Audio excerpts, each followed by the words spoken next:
Buen día, mi nombre es Lizeth Guadalupe Pineda Martínez y yo les vengo a hablar sobre el gobierno de Manuel Ávila Camacho, así que comencemos.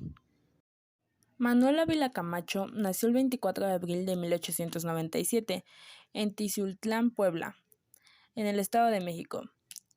Fue un militar y político mexicano que se desempeñó como presidente de México desde el 1 de diciembre de 1940 y terminó su sexenio el 30 de noviembre de 1946.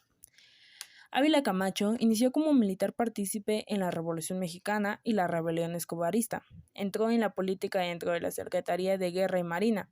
Fue nombrado por el presidente Lázaro Cárdenas como secretario de la Defensa Nacional. También fue electo presidente de México en las polémicas elecciones federales de 1940, venciendo a su contrincante Juan Adrieu Almazán, y considerando la violencia vivida en la jornada.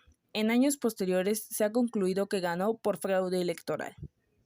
Durante su presidencia fue apodado como el presidente caballero, debido a que se comprometió en promover la libertad de culto en el país. Durante su administración completó la transición del liderazgo militar al civil. Terminó con el anticleralismo de confrontación. Revirtió el impulso de la educación socialista y restableció una relación laboral con Estados Unidos durante la Segunda Guerra Mundial. Pero hablemos más a fondo sobre este tema. Su participación en la Revolución Mexicana comenzó desde 1914, como segundo teniente al mando de la tropa y alcanzó el grado de coronel en 1920. Ese mismo año se desempeñó como jefe del Estado Mayor del general Lázaro Cárdenas, quien se desempeñaba como jefe militar y gobernador de Michoacán. Cárdenas y Ávila Camacho se hicieron buenos amigos. Para 1929 aparece combatiendo bajo las órdenes del cardenista Rafael M. Pedrajo contra la rebelión escobarista. Sus acciones en campaña le permitieron alcanzar ese mismo año el grado del general en brigada.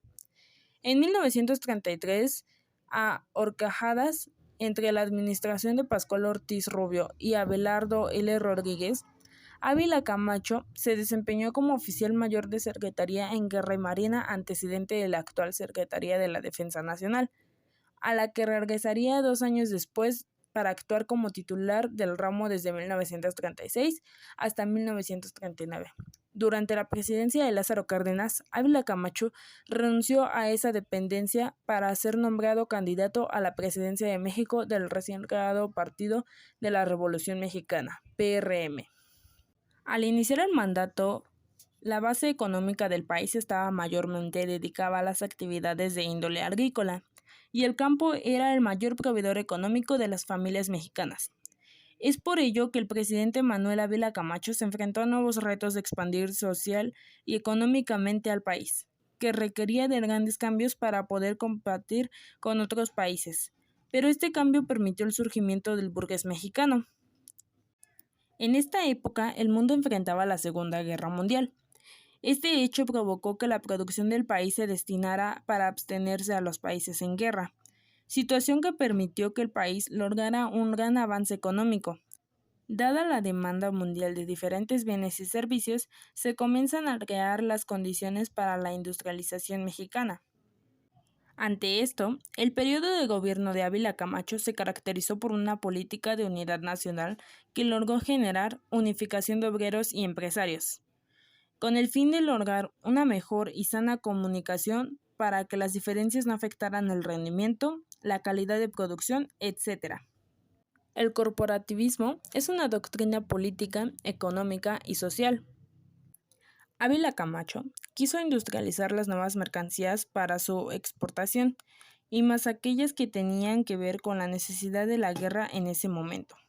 Con base en lo anterior, pareció que todo favorecía, por lo que se integraron el Pacto de la Unidad Obrera en 1924 y el Pacto Obrero Industrial en 1945, cuyo objetivo era la protección a la industria mexicana, fomentar que las industrias pudieran tener acceso a créditos para mejorar la infraestructura de las empresas mexicanas, legitimación del movimiento obrero. Sin embargo, estos pactos fracasaron para no dar seguimiento y cumplimiento, por lo que se tuvieron que generar los siguientes acuerdos: no pedir aumento salarial y hacer huelgas. no aumentar precio de los productos y respeto a las relaciones laborales. Y como te podrás dar cuenta, en este aspecto no favoreció mucho al gobierno de Ávila Camacho.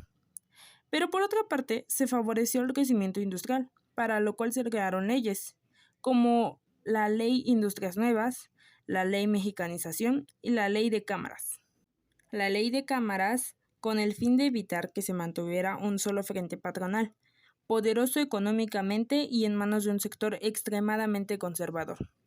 Así que propusieron separar a los comerciantes de los industriales y a estos entre sí, dando paso a la creación de la Confederación de Cámaras Patronales, ahora Coparmex, Confederación Patronal de la República Mexicana.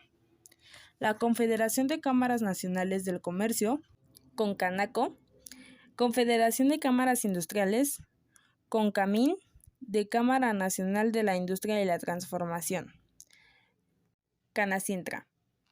Ahora, con respecto a la reforma agraria, esta tuvo una disminución considerable en la relación con el sexenio anterior. Este se vuelve partidario de la propiedad privada para favorecer la producción agrícola comercial, promueve las explotaciones privadas en distritos de riego con cultivos comerciales, principalmente de expropiación. Reparte cerca de 6 millones de hectáreas a 157.836 campesinos, con un promedio de 37.5 hectáreas por persona. De las tierras repartidas, 2.1% son de riego, 17.1% de temporal, 27.2% de montes cerriles y más de 50% de pastizales. Esto con objeto de fomentar la ganadería bovina. Y ahora, en este sexenio, es cuando se empieza el periodo que se desconoce como contrarreforma agraria. En relación con el sistema educativo, se suprimió la educación socialista que se había implementado en el gobierno de Cárdenas, así como el Sindicato Nacional de Trabajadores de la Educación, CNT. Se reforma el artículo número 3, que habla sobre la educación en México. Se trabaja en la capacitación y actualización de los maestros mediante el Instituto de Capacitación para Maestros en Servicio. Se emplearon grandes campañas de trabajo para terminar con el analfabetismo. Se crea la Comisión de Investigación Científica para impulsar nuevos descubrimientos.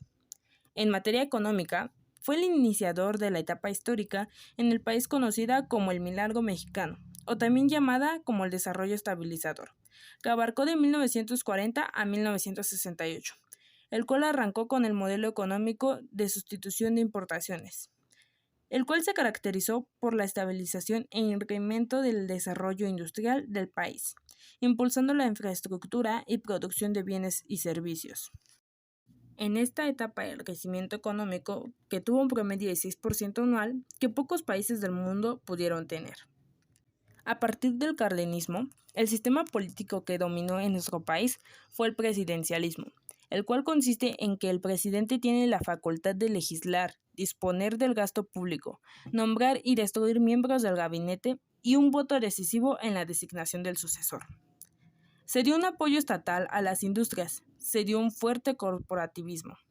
El sector agrario entró en crisis, consecuencia de la política de desarrollo estabilizador, siendo sacrificado por aumentar el desarrollo industrial.